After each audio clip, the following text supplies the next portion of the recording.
Hi class, and welcome to demonstration video number 2 for chapter 13.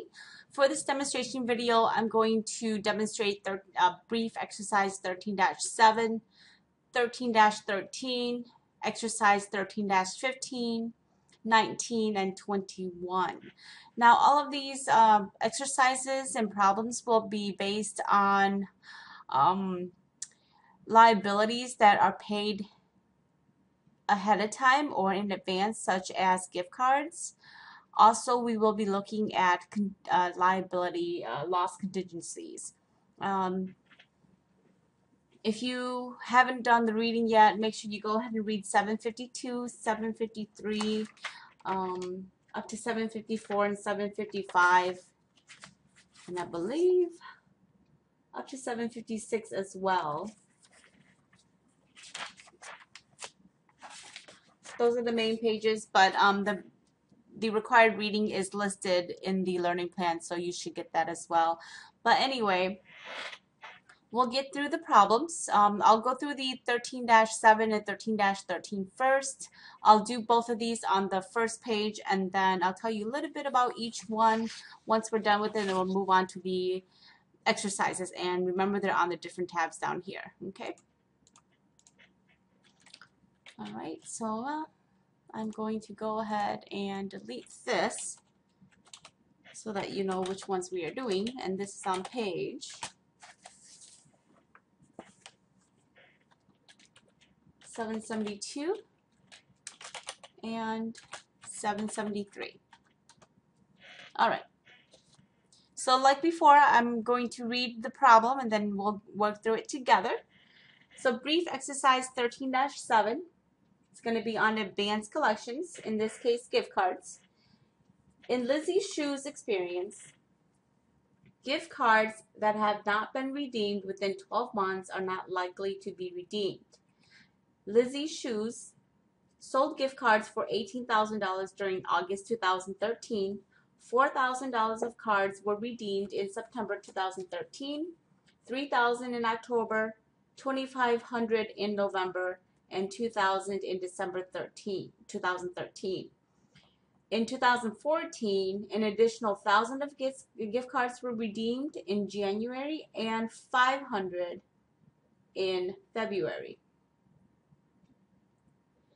How much gift card revenue associated with the August 2013 gift card sales would Lizzie get to recognize in 2013 and 2014? So just a little bit of information too. A lot of businesses do operate with items such as this, like with the contingencies and with liabilities that's been paid ahead of time. They do actually work off of past experiences as well, just like what this problem stated. Like from past experiences, Lizzie's shoes experience that gift cards that have been issued for more than 12 months are likely not going to be redeemed. So that's kind of what they are basing things off of. But anyway, that's just a little information on the side. But anyway, here, so let's, in 2013, Lizzie would recognize a total of, okay, well, she basically had $4,000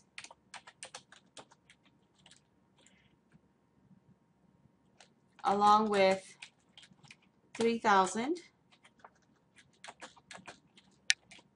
2,500,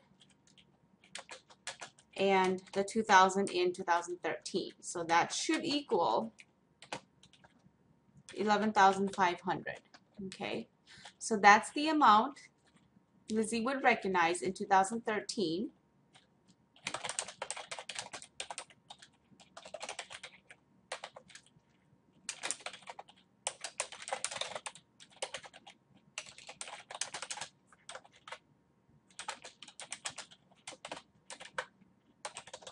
Okay. And then in 2014,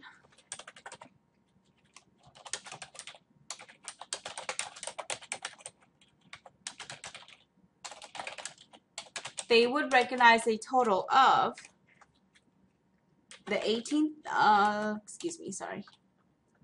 the 6,500, which is basically the 18,000 minus 11,500. And this is due to the fact that either because gift cards were redeemed or because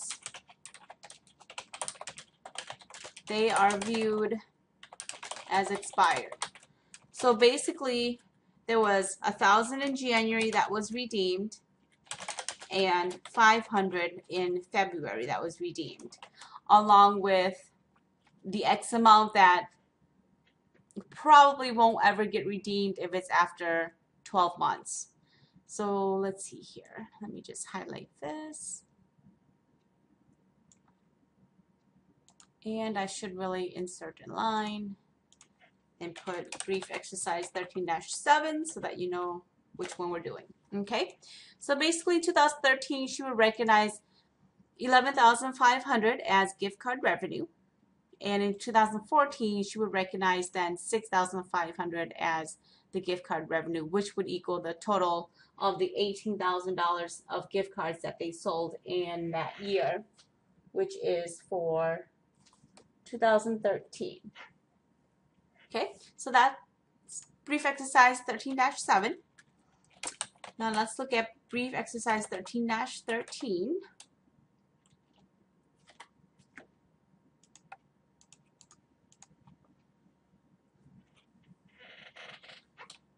All right, this is on page 773. Consultants notified management of Goo Goo Baby products that a crib toy poses a potential health hazard. Counsel indicated that a product recall is probable and is estimated to cost the company $5.5 million. How will this affect the company's income statement and balance sheet this period? Okay, so this is going to be considered a loss contingency. Write that down.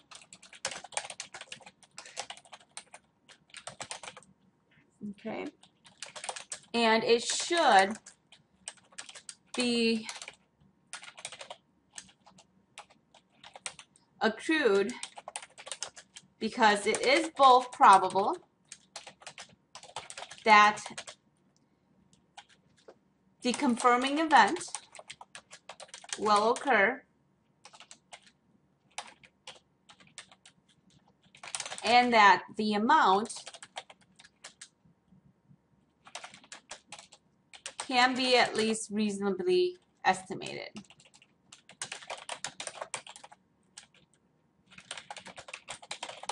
Okay.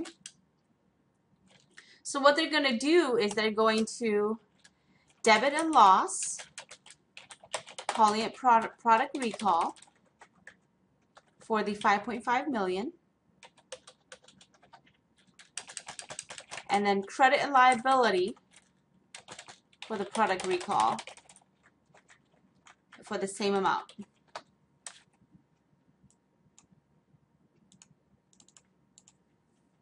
So that's what they have to do.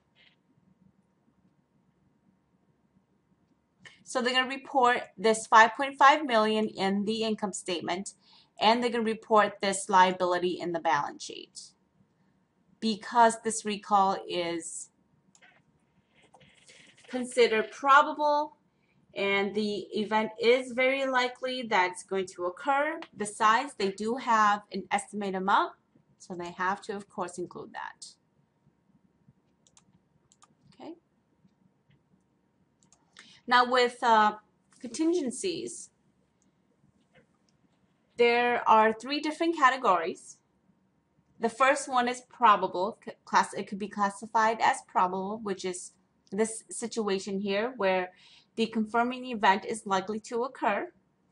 There's a reasonably possible, where the chance of the confirming event will occur is more than remote but less than likely.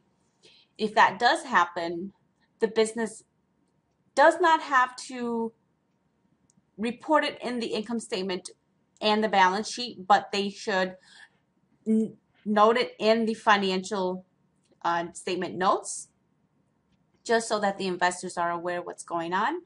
And if it's remote, if the item or the situation is remote, they do not need to do anything about it, because if an event is classified as remote, the chance the confirming event will occur is very slight. It's very it's slight, or a slight chance that it will occur, so they don't need to do anything about it. So those are the three different categories. Also, with contingencies, sometimes it's not always an effect to cash itself or net income itself, but it could be a loss to an asset. So in this case, let's say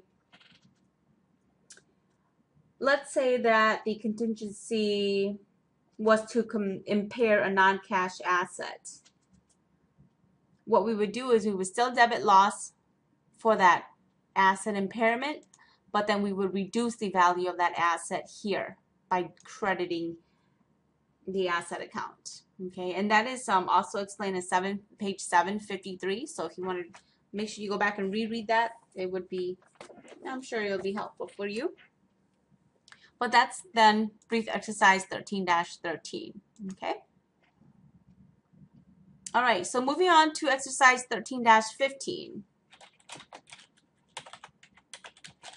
This is on page 776. Okay.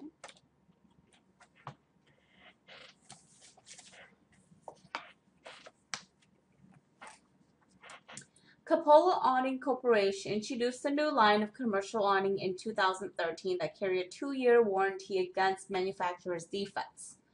Based on their experience with previous product introductions, warranty costs are expected to approximate 3% of sales. There you go. Once again, basing current events and estimates on past events. Okay, and like I said, it is very common to make estimate based on historical events and historical data.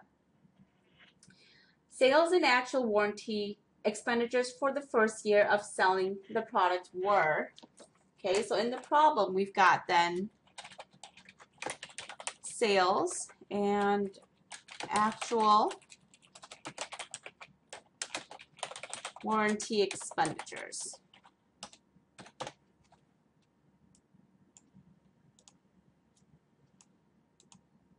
Right, sales were $5 million. And warranty expenditure is $37,500.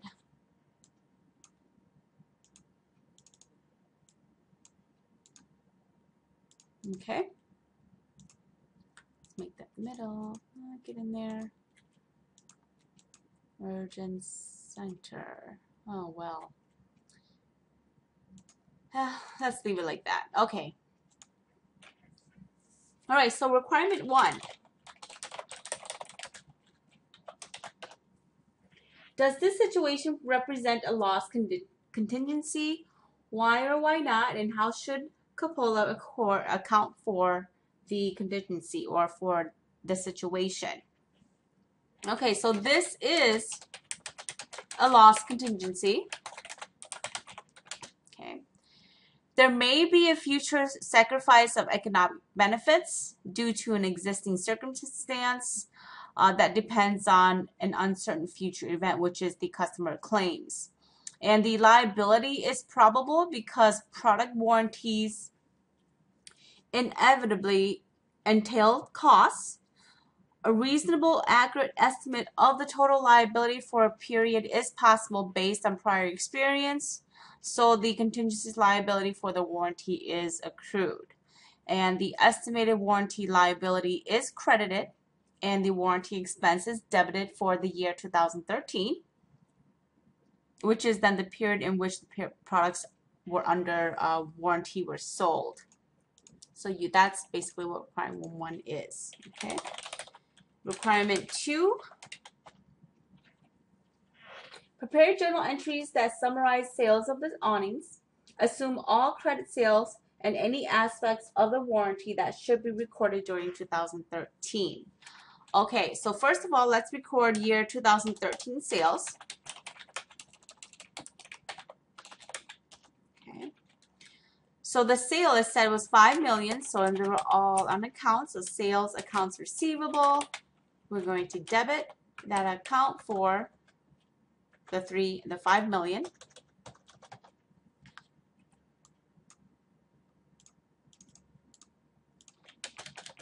We're going to credit sales for the same amount. Okay.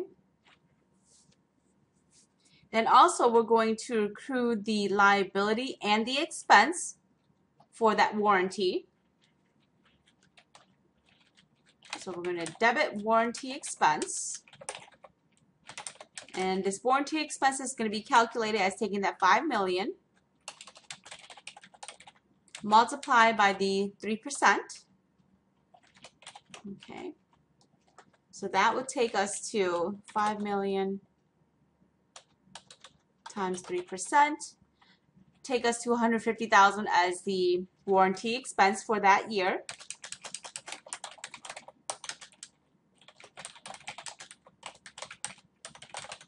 Okay.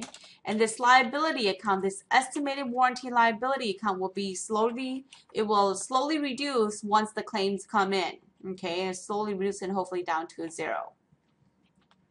Well, it probably most likely will increase again with next year's sales and so on. So we probably won't ever, in practical views, it probably won't ever reach 0 because sales are always going to, of course, accrue.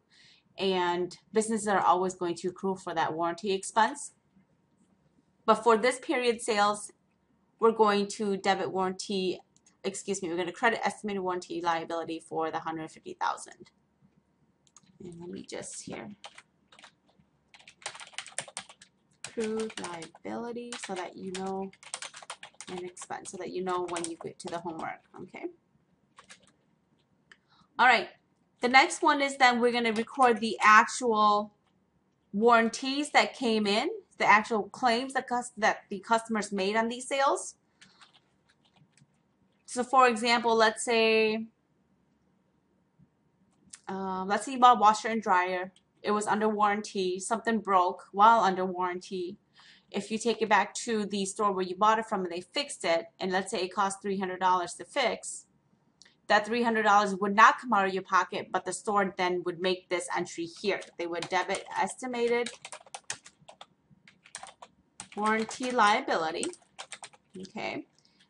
Reducing this account here for the $37,500 because that's how much it came in right here. Okay.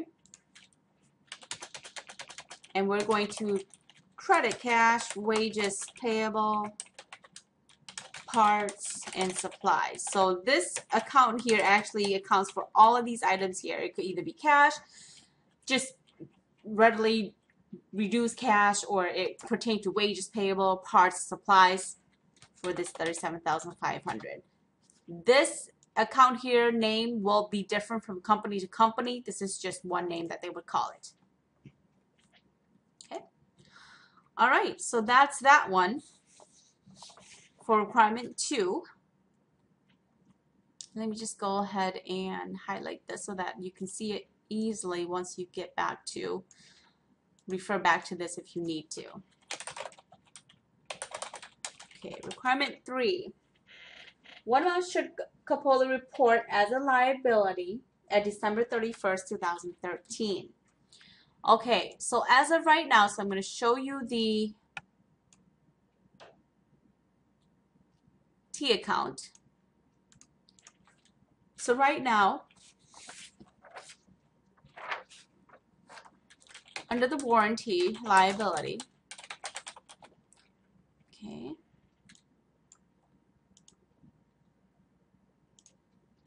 we had credit the account for $150,000.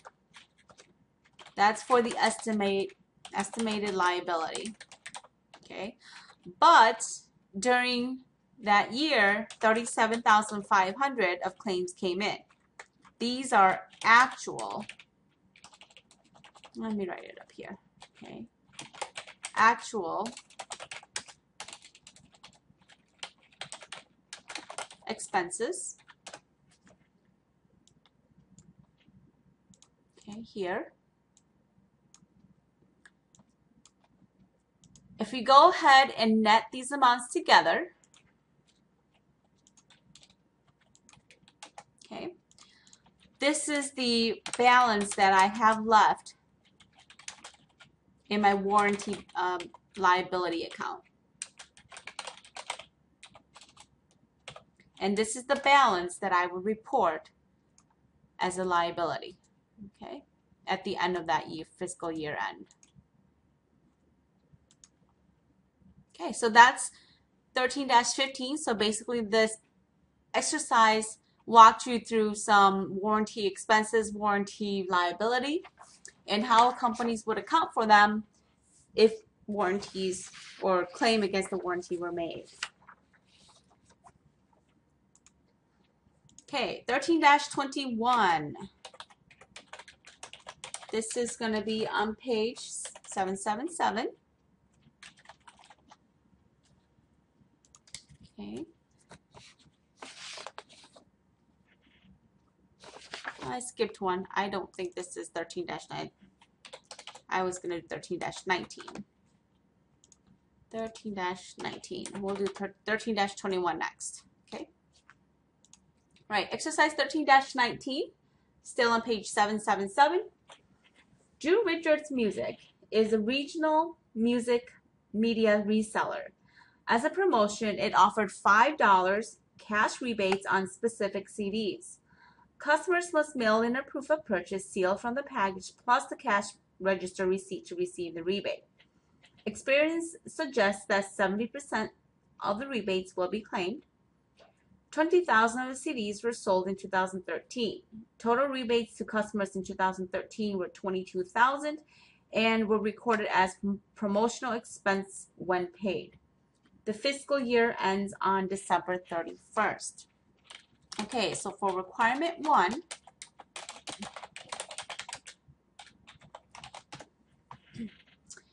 it's asking us what is the promotional expense that Drew Richards should report in its 2013 income statement. Okay. Want to report in, in the 2013 income statement would be calculated as follows. Okay, so we've got 20,000 CDs that were sold.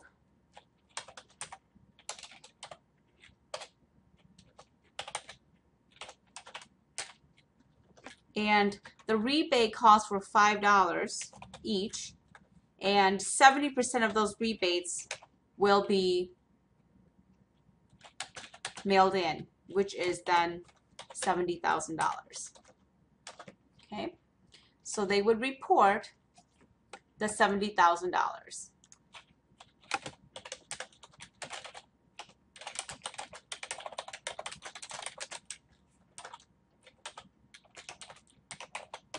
All right. Requirement 2. What is the premium liability that Drew Richards should report in 2013 balance sheet? Right, so the premium liability account here.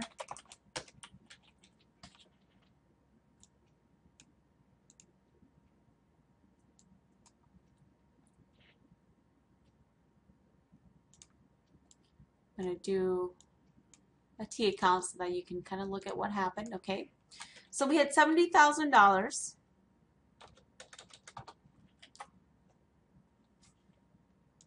for the sales of rebates. 22,000 came in. So if we do the math on that, our balance to report would be $48,000.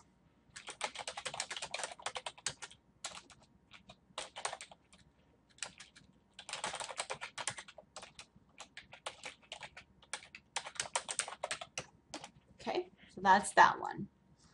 Let me just highlight this. Let's do a green color this time.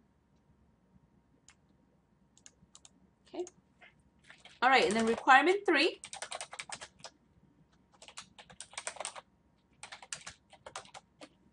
Okay. We're going to prepare the appropriate journal entry to record the contingency.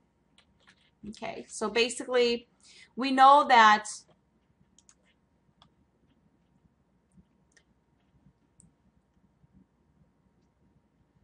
$20,000 CDs were sold. $5 per CD for the rebate, and only 70% will come in. And already 22,000 have been redeemed. So we're going to take the amount or the answer of that promotional expense, which is, then I'll show you here, 70% times the $5 times the 20,000 CDs that were sold minus 22,000. That should equal 48,000, which is this amount here.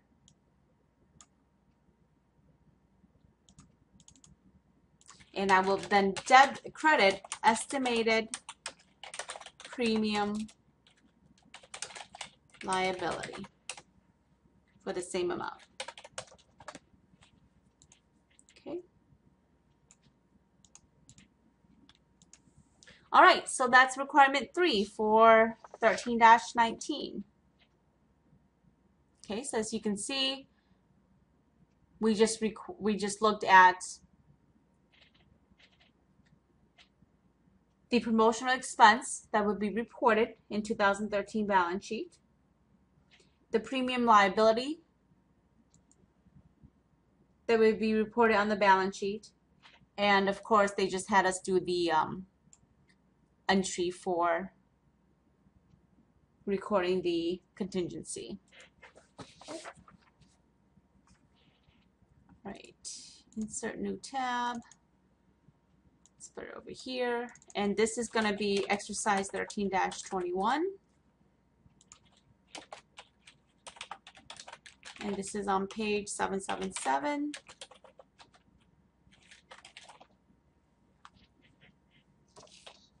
Okay, this is going to run to page 7782. So let me just put that up here.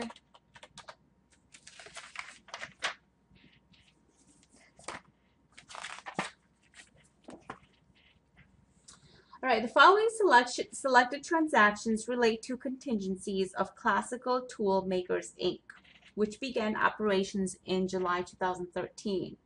Classical's fiscal year ends on December 31st. Financial statements are issued in April 2014. So our first requirement, well, basically the requirement is saying that prepare the year-end entries for any amounts that should be recorded as a result of each of these contingencies and indicate whether a disclosure note is indicated. Okay. So requirement 1. Classical's products carry a 1-year warranty against manufacturer's defects. Based on previous experience, once again looking at historical data, warranty costs are expected to approximate 4% of sales. Sales were $2 million, all on credit for 2013. Actual warranty expenditures were $30,800 and recorded as warranty expense when incurred. Okay, so basically what we're going to be doing is we're going to be recording that warranty expense for that year. So we're going to debit warranty expense. Okay, and our amount is going to be the 4% times the $2 million times, subtract what's been claimed already, which is the $30,800. So if we do that math,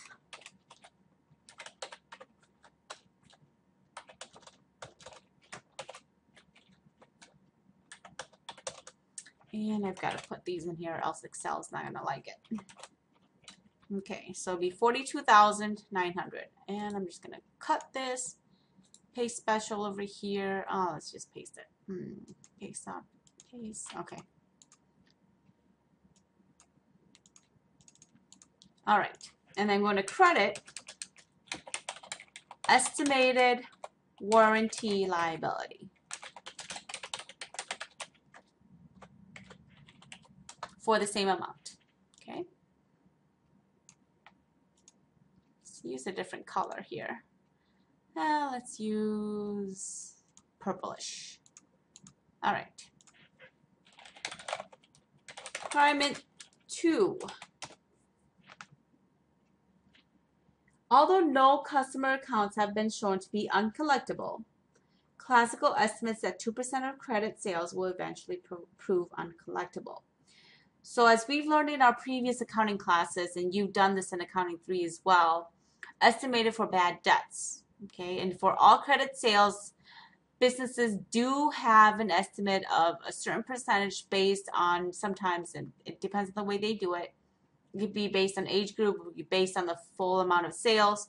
But in this case, we're just saying that 2% of the $2 million is going to be uncollectible or deemed uncollectible. So we're going to debit a bad debt expense, okay, which is going to be that 2% times the $2 million.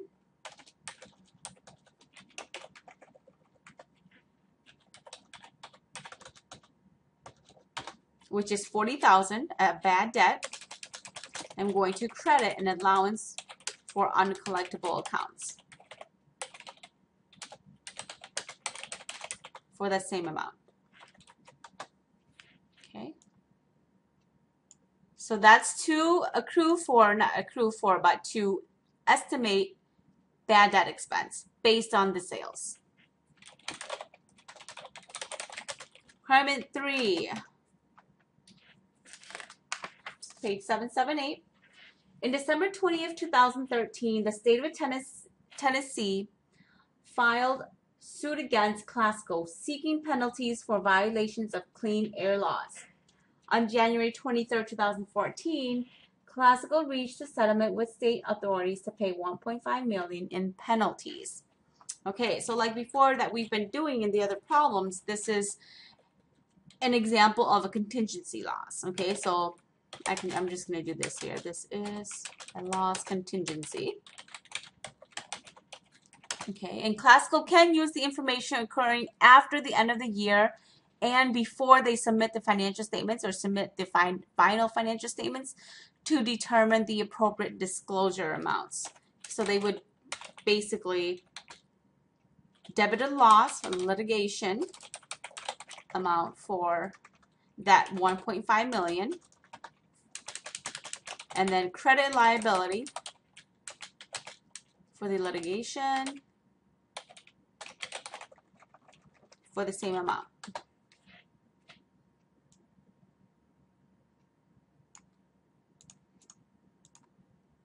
Okay. And also on top of recording the loss and the liability, okay. Now let's just write here. Classical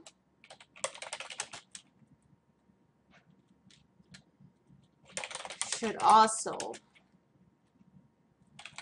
include a note in the notes to the financial statements.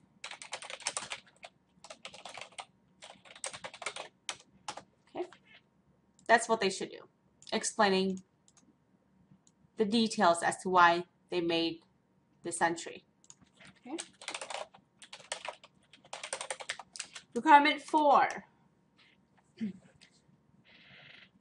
Classical is the plaintiff in a $4 million lawsuit filed against a supplier. The suit is in final appeal, and attorneys advise that it is virtually certain that Classical will win the case and be awarded $2.5 million. All right. So this is called a gain contingency. Okay. And with gain contingencies, They are not accrued even if the gain is probable and reasonably estimatable.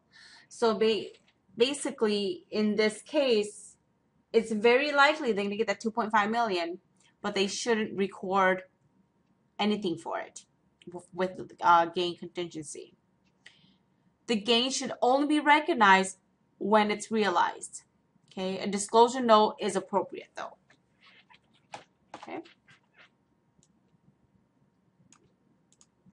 Oh, maybe I should write some of that stuff down here. Okay. Gain contingency are not accrued even if the gain is estimable. And well, the gain should be recognized only when realized. Okay. A note to, well, let's do here.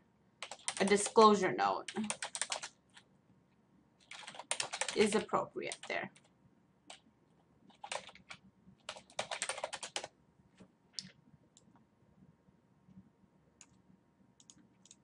All right. Good enough. Okay, requirement 5.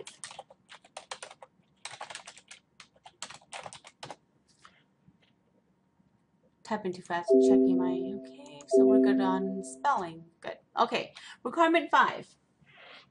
In November 2013, Classical became aware of a design flaw in the industrial saw that poses a potential electrical hazard. The product recall appears unavoidable. Such an action would likely cost the company $500,000. Okay, once again, this is a contingency liability and or loss contingency, so we're going to record the loss by debiting loss product call for the $500,000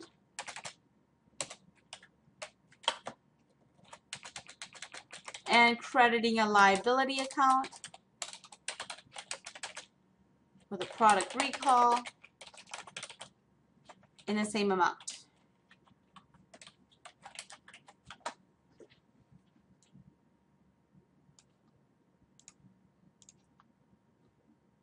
Okay. All right, and then requirement 6.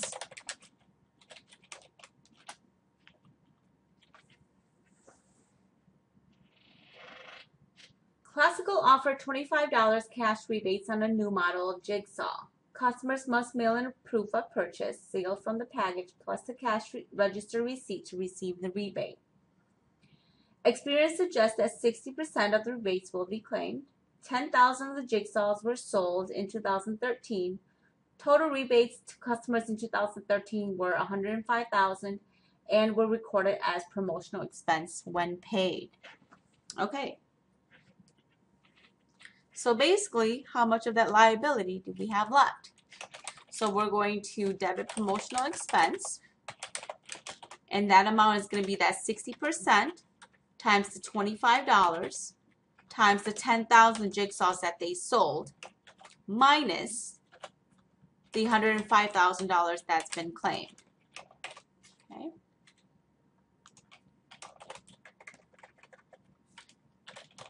All right, so if I take 60% times $25 times the 10,000 minus the 105, should get 45,000. Okay, and then my estimated warranty premium liability would be the same amount. So basically they're saying that, yes, I sold $10,000, 10,000, let's do the math here, 10,000 jigsaws with a rebate of $25 each would have been $250,000. But $105,000 came in, so I only have this much of a liability left. Well, I did it wrong there. Hold on here. times 0.6. There you go. And this should really be this minus that. There you go. Okay.